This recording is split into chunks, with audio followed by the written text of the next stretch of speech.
Good afternoon, everyone. Today I'd like to present to you my idea of the internet. The internet is a beautiful blue cyberspace that has been a pinnacle of 21st century development. It has successfully managed to break down the international borders, allowing people of all race and all culture to gather into one space. It has also been very successful in hiding away the truth from the people.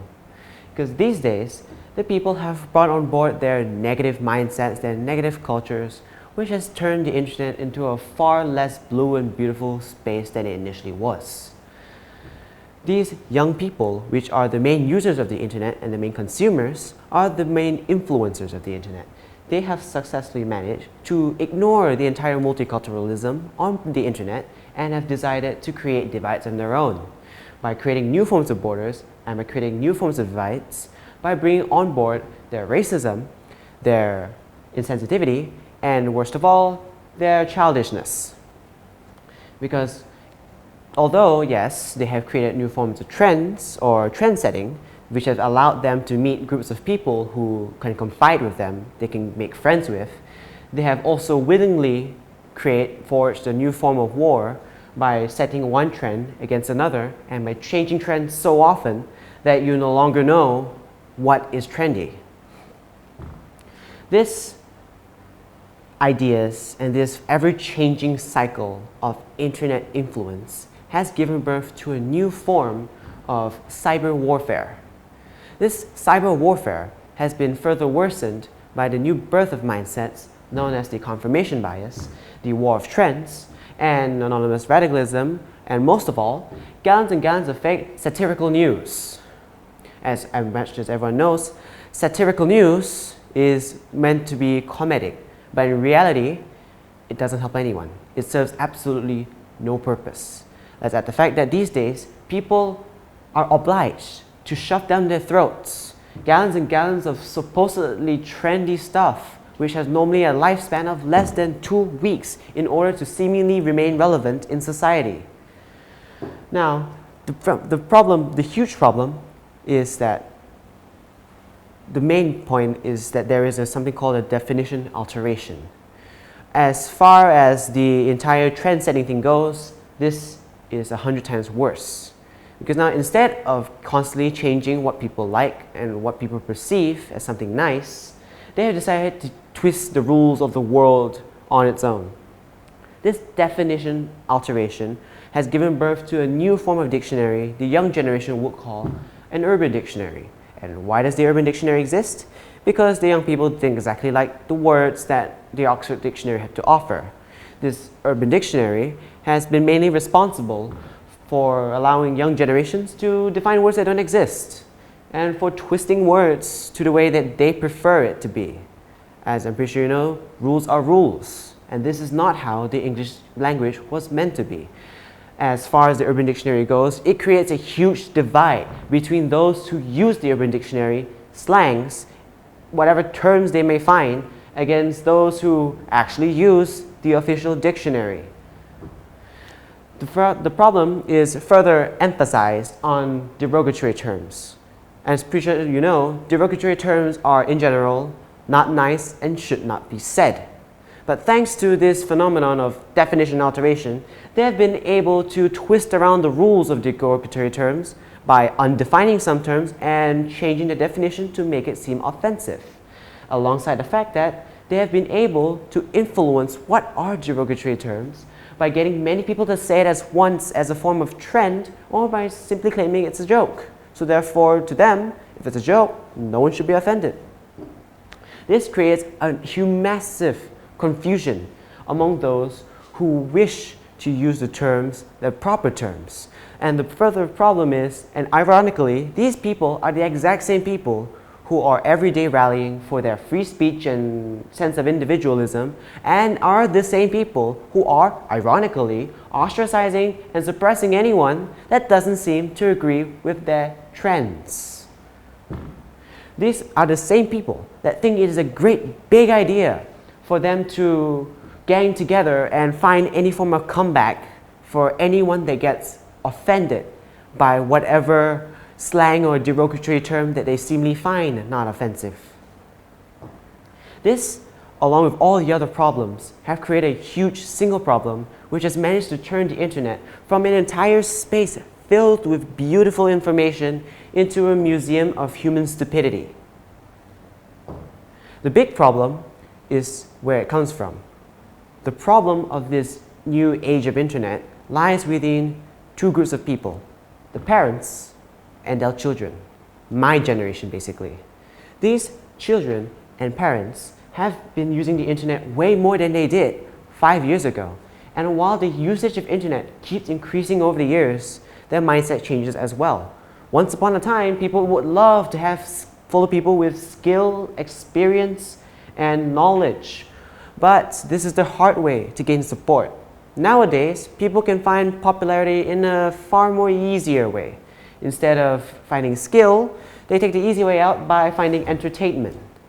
This entertainment concept is very easy to find because all you have to do to get popular is to do something incredibly dangerous and call it a stunt.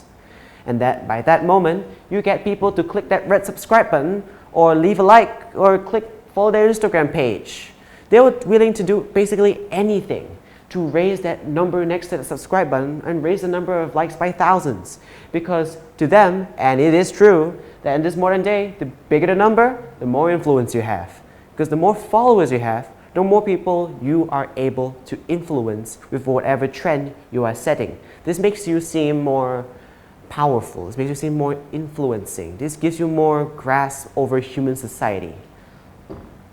Like you see over here, this is a fairly dangerous video. It shows a person placing a supposedly real hand into a shredder. Well, I'm pretty certain that this isn't a real hand, it's just a replica.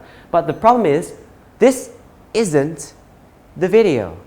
The video is actually this man reacting to this video. As odd as it sounds, he can gain 1.8 million views by adding a video cam of his face at the bottom right corner while this video is playing in the background. That's all it takes to get close to 2 million views. As surprising and as tiring as it gets, there are those who can actually speak out against what these people are doing. The problem is, they don't actually have or they don't actually choose to hear you. Because the moment you speak out something negative about them and pointing out or hitting at their ways of gaining support, you will have 1.8 supporters chasing you. And by supporters, I mean people who don't like you because you don't like what they like. And this is what the internet has turned into. Rules. This is one of the few ways we can save the internet from plunging any further. We have to go back to where it all began, the very basics of rules.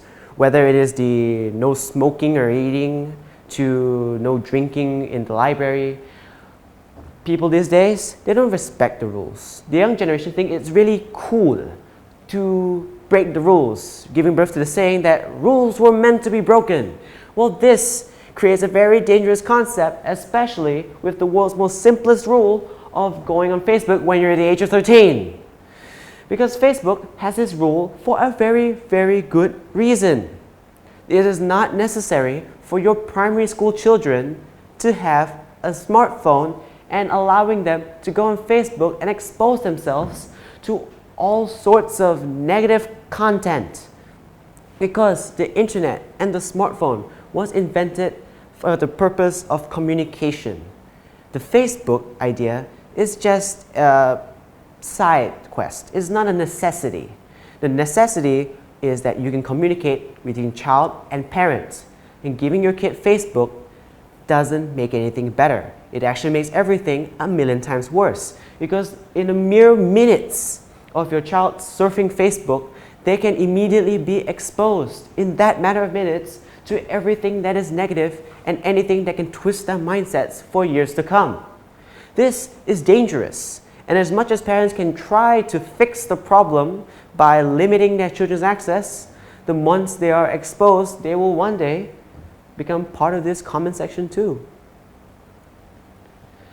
Of course, that's not all. You can further solve this problem with another way that's quite controversial to this day, which is checking your kids' browser history and monitoring their internet access. As hateful as this sounds, and as many people in my generation who dislike this idea, it is quite necessary. Because many parents, although they say that they can limit what their children do on the smartphone and have taken away their kids' smartphone as a form of punishment, how many of them actually practice regular control over what their kids search? Because these days in the modern world, parents give their children unlimited freedom on the internet as a sign to show them that they trust them or they're willing to let them broaden their mindset, or by simply giving them a distraction. This, although it says that 65% and 55% people have limited their child's activity online, how many of them actually do? Of course, the way that it should be done is that the parent should, like any person should, go up to their kid in a very casual and a very polite manner and politely ask them to simply hand over their device and without much difficulty perform a scan through what they're searching and what they're doing. Perfectly harmless. And it's always important that the kid has his small fragment or sense of freedom, because it is much better to do this than implementing spyware, which for obvious reasons makes the problem worse and solves nothing. Of course, this, along with the other idea of following the rules, can slowly, person by person, year by year, fix the problem entirely. But it will take a lot of time. But there's also one thing you need to attach it all together. Moderation. Moderation is very important when implementing any idea, whether it is the amount of time you spend on the internet to the amount of surveillance you have over your kids' internet usage. Because the problem, how this problem all started, was due to the lack of moderation. So the only way we can hope to save the internet for future generations to come, it first has to start with us. Thank you.